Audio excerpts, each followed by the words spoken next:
Hey guys, what's up? It's Lexi. I am back with the new series where I'm going to be talking about famous movies, TV shows, and radio shows that are said to be cursed. We're going to see whether this was a curse, paranormal phenomenon. Before we get started, if you're not already, please consider subscribing, consider liking the video. It took me quite a while to get all the research for this video, so it would mean so much to me. And I'm also going to leave my paranormal playlist up here. Anyway, let's get right into it. This is going to be episode 1 about the 1973 movie The Exorcist.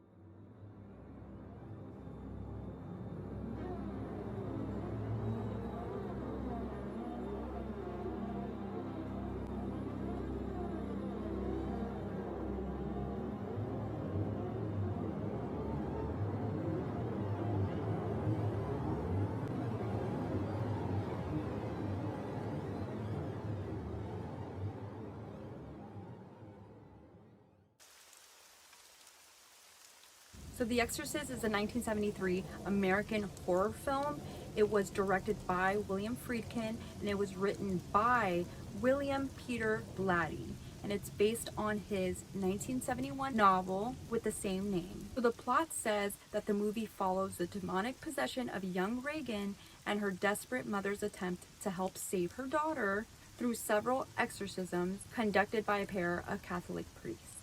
So let's talk about the main cast. So Linda Blair, she's the one that plays Regan. Ellen Burstyn, she's the one that plays Chris McNeil, which is Regan's mother. Jason Miller plays Father Karras, and Max von Sydow plays Father Marin. We also have to give a special shout out to Dick Smith. He is the SFX makeup artist in the movie. He does a terrific job. Even if you don't want to watch the movie, look at the pictures. It's crazy. There are actually a few different versions of the movie. Obviously, the first one was the 1973 one, and then in the year 2000, they added a few more clips, and then again in 2010. They also try to make a few different sequels after the success of the original movie. I also read that in 2019, David Gordon Green talked about teaming up with Blumhouse to create a trilogy that is set to come out Halloween 2023.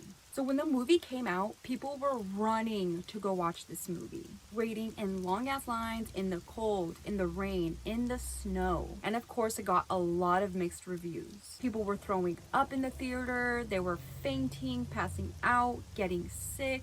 A young girl was carried out and taken away in an ambulance. It was reported that another woman miscarried after watching the movie. And another person even said that they fainted and broke their jaw on the way down. And this whole thing ended up turning into a lawsuit. With movies like this that end up becoming so big, especially with the religious material in it, there's gonna be a lot of outrage. And outrage there was. A lot of people were pissed off when they found out that Linda Blair, who plays Regan, was only 14. She was 14 years old. You know what I was doing at 14 years old?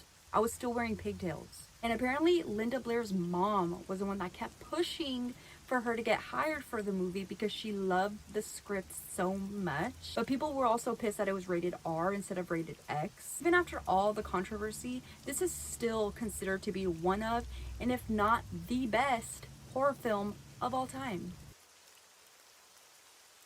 So apparently issues began pretty early on while filming. During a screening in Rome, a church nearby the theater that it was playing at was struck by lightning. Linda Blair, who again was 14 years old when she starred in this movie, started receiving so many death threats. Warner Brothers ended up giving her bodyguards to stay with her for 6 months after the movie was released. People were so mad about it because it glorified Satan.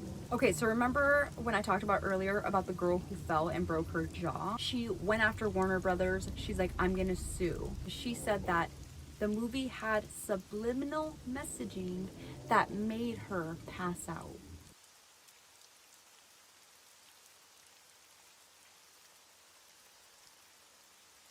Warner Brothers ended up settling out of court in fear of bad publicity. She's like, I'm gonna get this bag regardless. One morning, the crew came into set and they were surprised to see a thin layer of snow everywhere. That doesn't sound super weird, but this set in particular was set indoors. At first they thought that it was caused because the multiple ACs that they have on to keep the temperatures 30 degrees below zero. They wanted to see the breath of the actors in the final scene. It does look super crazy. It does look really cool. When they went and checked, all the ACs were off. This can definitely be like a coincidence, but a lot of people thought that that was really strange. While Ellen Burstyn, who's Reagan's mom in the film, was doing the infamous crucifix scene, they had to attach her to a harness that was then pulled. Ellen tells the producer, like, stop going so hard because I'm gonna get hurt. Around my midriff with a wire coming out the back, and the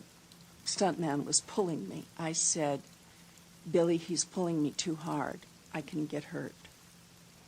And Billy said, well, it has to look real. I said, I understand, but I'm telling you I could get hurt. And the stuntman was standing there listening to this, and Billy said to him, okay, don't pull her so hard. But as I turned away, I felt them exchange a look. And he said,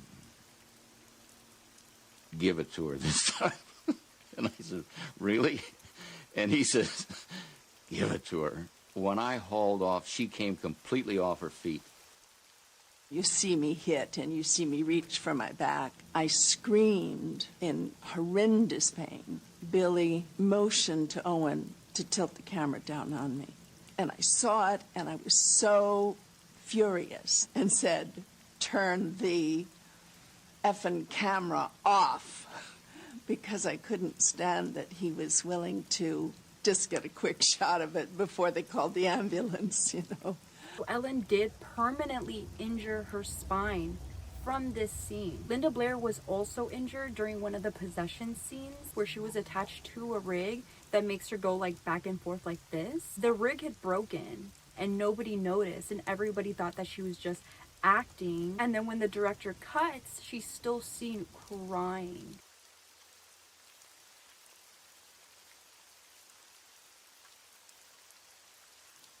She also sustained a few different injuries on her back.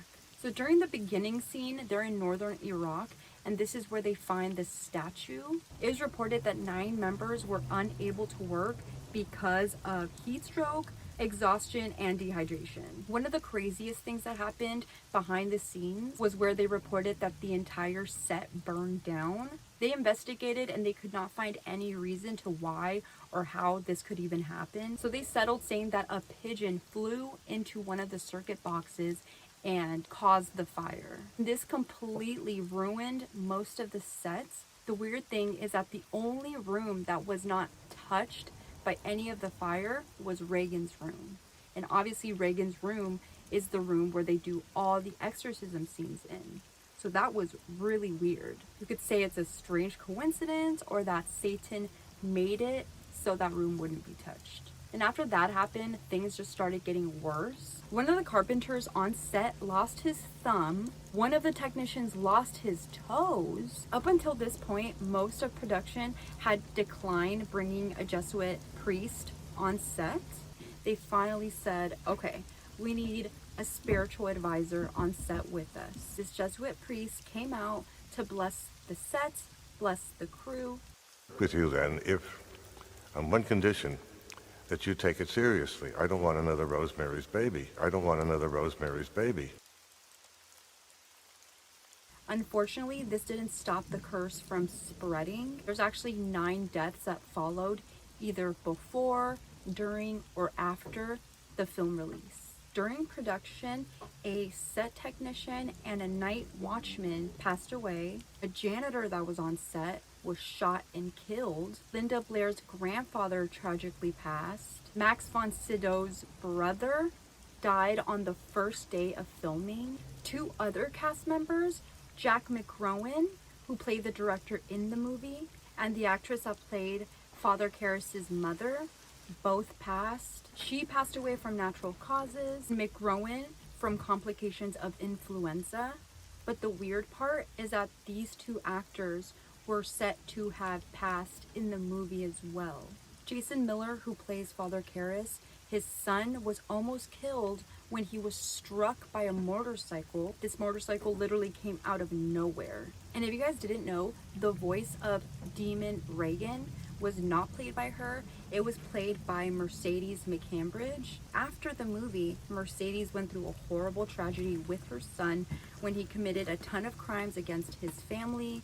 He later allegedly murdered his wife and then ended his life. Paul Bateson, who plays one of the radiologists in the movie, was later convicted of killing Addison Verrill, and investigators found a lot more evidence pointing to the fact that he might be a serial killer. That's pretty much everything that I found out about this movie and about the running curse. I think this movie was really well made, especially that it was made in the 70s.